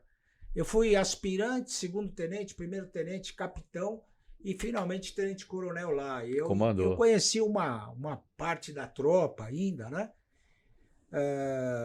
Lá, desse período aí, eu tive... Foi um período muito bacana, porque eu gostava muito da tropa, fizemos muita coisa lá na Foi unidade. Nesse período aí que houve um grande, o senhor vai lembrar disso, houve um grande avanço do salvamento em altura. Em termos qualitativos ali... Quando eu cheguei, ele já estava subindo, né? Mas aí tinha o Natali, lá o Góes, os caras que trabalhavam muito bem com isso aí, né? E eu dei todo o apoio. Somente a inovação de material. Você sabe como eu trabalho, né? Eu sempre toco perna. Se você falar comigo o que vai fazer, eu mando fazer, porque É meu jeito de ser, né? Eu faço isso até com meus filhos outros dias. Minha mulher quer morrer. Ele vem com as ideias, eu falo, toca o pau, aí faz aí, vê o que dá, pô. Né? E eles me traziam muitas ideias, nós cacifamos a maioria das ideias, né? Meyhoff, o pessoal, eles vinham com as ideias. Grande colaboração do Meyhoff foi na área de salvamento aquático de corredeiros. Mas ele começou com a gente, isso aí, porque eu fiz um verdade. curso de salvamento aquático, onde eu vi a diferença que era lá em Santa Catarina, como tenente-coronel. Eu fui até chefe de turma lá. Foi o americano que veio dar. Essa maca que se leva atrás do moto aquático saiu de lá. Saiu de lá. E eu trouxe as ideias e eu chamei um dia o Meyhoff. Eu tinha um livro, eu dei o livro para ele. Falei, Meyhoff, o que nós fazemos aqui de salvamento aquático e enchente é ridículo. Precisamos melhorar isso aí. Precisamos melhorar e abrir o campo para ele. Aí ele andou sozinho. Nossa, e né? foi realmente o sozinho. Meyhoff é responsável aí por uma grande transformação que houve mesmo. Foi. Mas nós damos a visão para ele. Eu falei, o que eu vi lá do cara, nós estamos na idade da pedra aqui, né? Bom, e aí, uma coisa que me marcou nesse período ainda foi a nossa viagem para a África do Sul. Eita, hein? 98. Que era o nosso time, era você, os meus auxiliares, o Mauro Lopes, e o Chaves. E o Chaves. Puta, abraço, Chaves. Eu tenho muita lembrança disso, porque foi uma coisa. Você lembra o que aconteceu, né? Na verdade, aconteceu porque o senhor pegou na unha o negócio. Porque o Ladislau, ele largou, né? Não porque ele quis, acho que ele teve algum problema com o Irato. O Ladislau era subcomandante do bombeiro. Ele tinha ido um ano antes com a gente pro Canadá. O senhor lembra disso? O senhor foi pro Canadá também, né? Não, o Canadá não Canadá e depois nós fomos para a África do Sul. Aí ele largou, eu assumi aquilo, você lembra? Nossos entraves, as nossas batalhas. Aí, eu me lembro, sabe do que, comandante? Olha, lembrei agora. Aquela reunião que a gente fez com o presidente da organização dos jogos, né? Que era o World Fire Games. O australiano lá. O australiano, que além ele tem um sotaque desgraçado, ele tava bêbado. Nós queríamos trazer, lembra? Nós tínhamos várias ideias ali de trazer os jogos para o Brasil. Nós fomos conversar isso com ele, nós queríamos criar uma associação permanente, chegamos a fazer o estatuto, tudo que levasse as pessoas para lá. Isso tudo acabou desaguando no prêmio da Fundação Conrado Vessa. Aí as coisas meio convergiram, né? E eu lembro que foi mas essa nossa vez foi diferente, foram 70 pessoas. 70 pessoas. E muitos praças. Muitos praças. Nós levamos muitos praças. E ganhamos um monte de medalhas. Nós ficamos em segundo. Segundo geral. Lá, segundo geral. Nós ganhamos medalha para burro, foi uma experiência fantástica. Fantástico. Você lembra como nós mantivemos a disciplina na mão grande, porque nós não éramos uma delegação. Exatamente. O pessoal largou a gente na mão, foi todo mundo de férias. É isso mesmo. Né? E eu lembro até o prazo outro que dava alteração, eu pegava vocês, falei, junta ele no quarto, fala que ele vai apanhar. Pô. Não tinha o que fazer. Tem o que fazer. Se ele continuar fazendo isso aí, nós vamos dar nele aqui dentro. Funcionou ele. Funcionou. No fim, voltou todo mundo vivo. Ninguém... Em 99, aí para encerrar a minha carreira no bombeiro, o Carquelli me chamou no final de 98 e falou assim, você vai embora? Porque o meu tempo vencia no começo de fevereiro de 2000.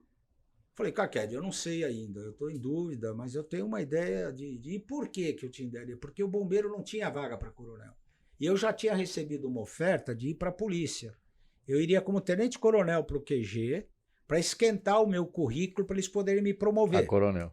Só tinha feito CSP já. Já tinha feito CSP. E eu recusei. Eu falei, não, eu prefiro morrer tenente-coronel do bombeiro do que ser coronel na polícia. Eu falei, é uma opção minha, nada contra, mas é uma opção minha. Eu já tinha ideia, eu falei, Carquelli, eu vou decidir. Eu falei, mas eu tenho uma última missão para você. Se você não for embora antes, tirar a licença premiada, você vai inaugurar a escola. Porque eu já paguei essa missão para várias pessoas. Eu lembro disso. Eu lembro muito disso. Aí eu fui para lá, eu marquei uma data para mudar. Se eu desculpe interromper, eu preciso contar uma história que eu me lembro. Numa reunião de oficiais aqui no café, e o senhor indo para lá do nosso jeito, né? Como é que fala? Até o Fernandinho falou aqui, dança com lobos, né? Vai lá Vai lá e faz. E eu lembro do senhor falando num café da manhã, olha, eu preciso de tudo.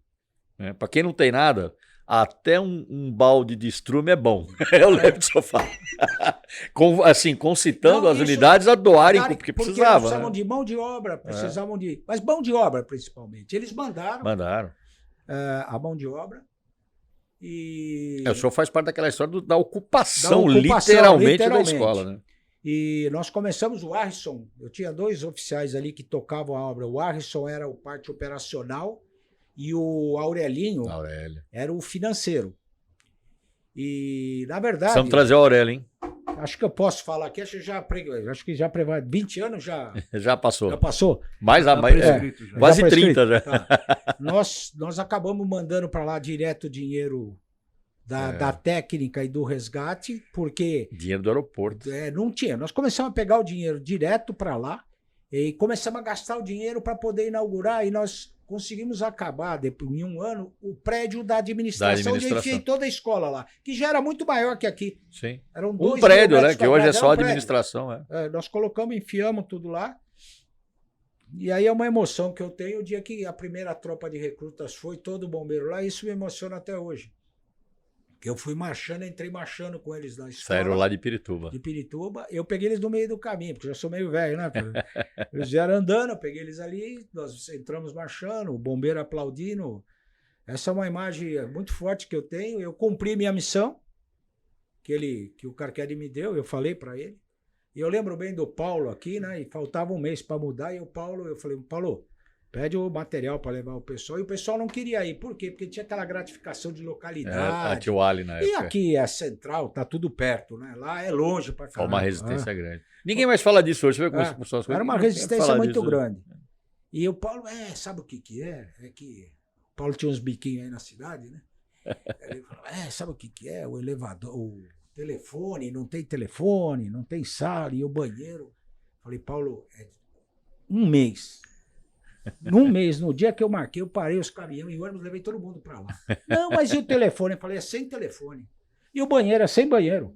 É do jeito que tá, vocês vão ficar lá e vocês vão acabar. E eles deram um jeito de acabar. Ah, lógico. Né? O Do que forceps. lá, e isso eu vi, os oficiais assentando o piso. Foi muito. Foi, não. A equipe foi. Eu comandei, eu tive Tinha privilégio hidráulicas e jardinagem. e jardinagem no currículo. É. Eu tive o privilégio de comandar a escola por 3 anos. Eu sou o comandante mais longevo da ESB. E eu falava sempre isso quando eu tinha oportunidade. Aqui nessa escola, as pessoas literalmente assentaram tijolos. Literalmente. Literalmente. Não é uma figura de linguagem, é uma real. Os oficiais, eles assentaram o piso todo, porque não acabava e não tinha mão de obra. Eles trabalharam, assentaram o piso. Foi ótimo. Nós ocupamos... Mas que maneira espetacular de encerrar a carreira, comandante. Aí, no final, nesse tempo, já tinha emancipação. Né?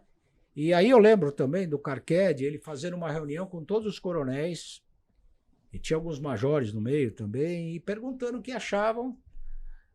Uma boa parte ficou quieto, né? E eu levantei a mão dizendo que eu, o Birajara, né? E mais alguns ali, eu disse, eu sou a favor, sempre fui.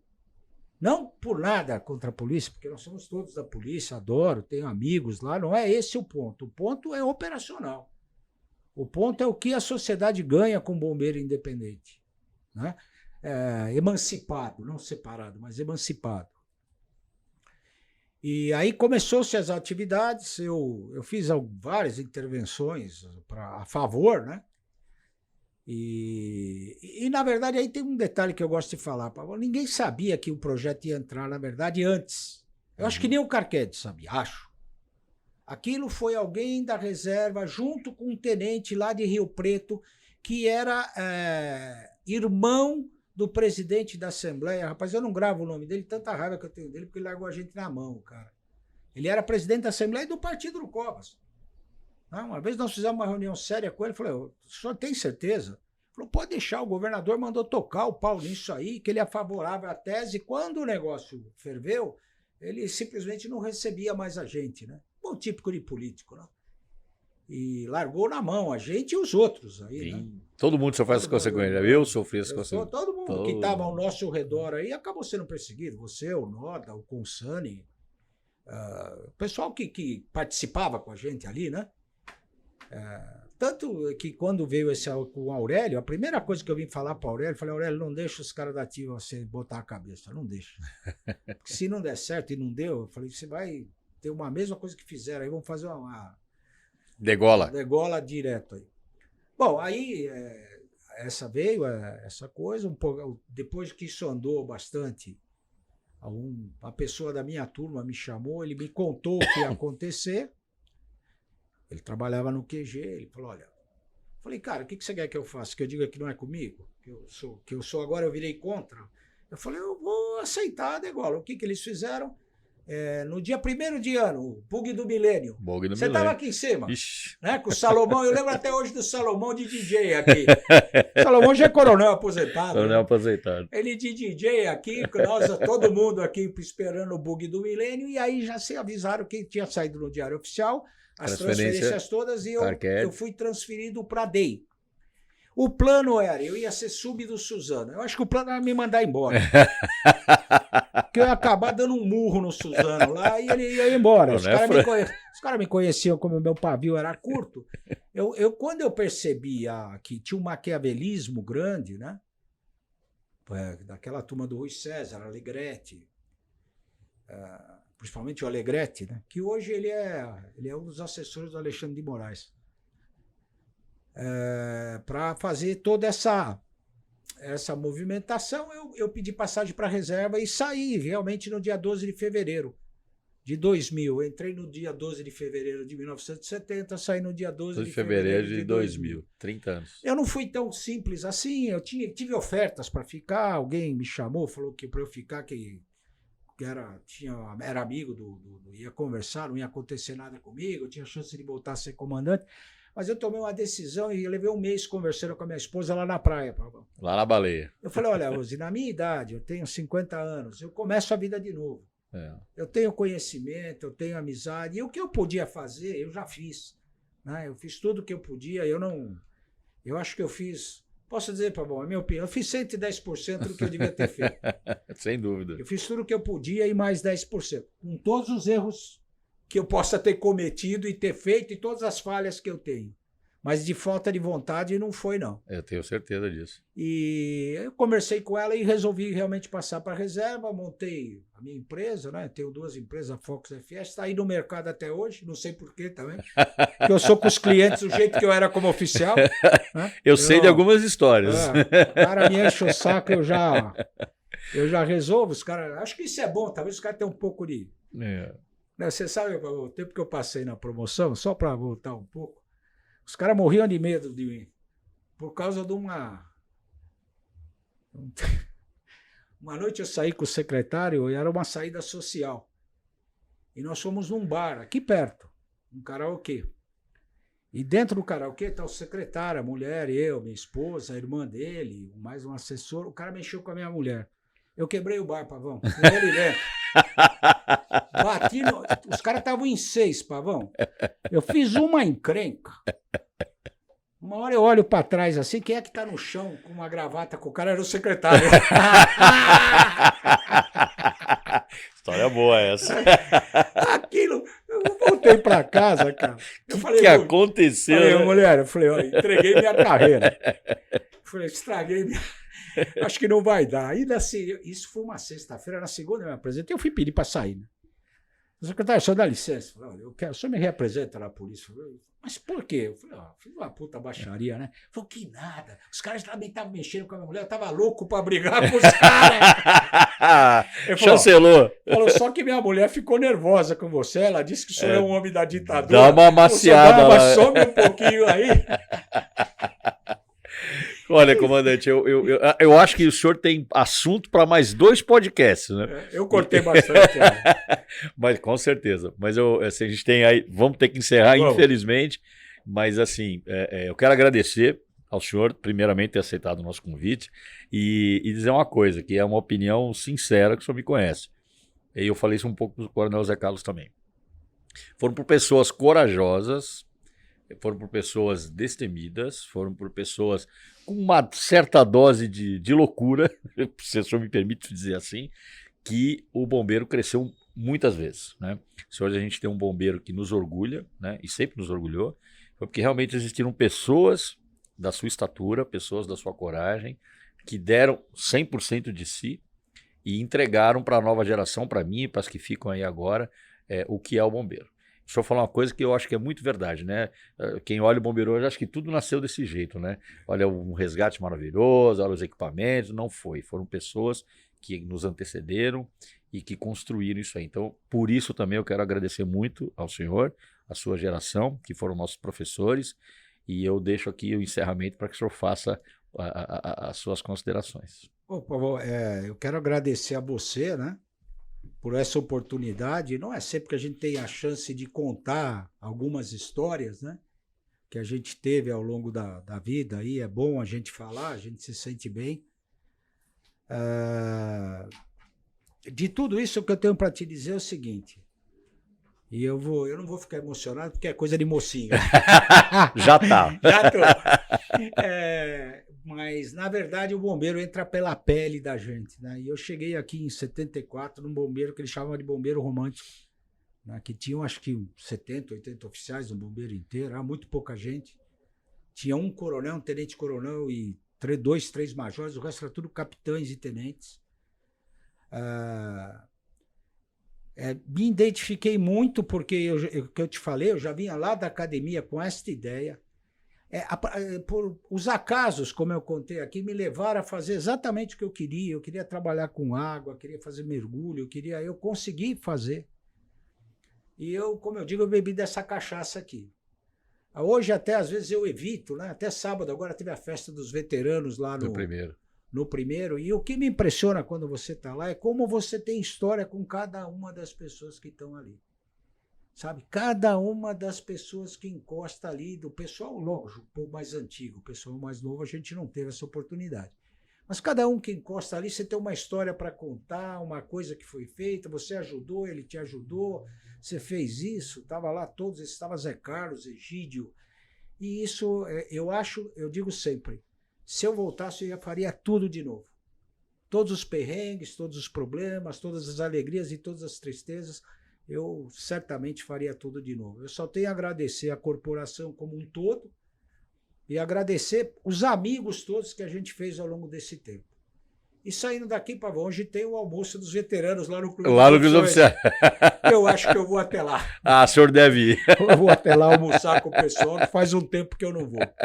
Comandante, tá, minha melhor continência para o senhor. Muito obrigado. Tá bom, vou pegar aqui que eu... Essa é uma herançazinha, meu ombro aqui não vai muito. Não vai muito. Bom, pessoal, esse foi mais um episódio do nosso 193 BombaCast. Espero que vocês tenham gostado tanto quanto eu gostei. Não se esqueçam, acompanhem a nossa programação, inscrevam-se no nosso canal, dê o like e, mais uma vez, não esqueçam da nossa Festa do Veterano, dia 29 de julho, na Escola Superior de Bombeiros. O Coronel Lino vai estar lá, nós estaremos lá, espero encontrar todos vocês veteranos. Muito obrigado e até a próxima.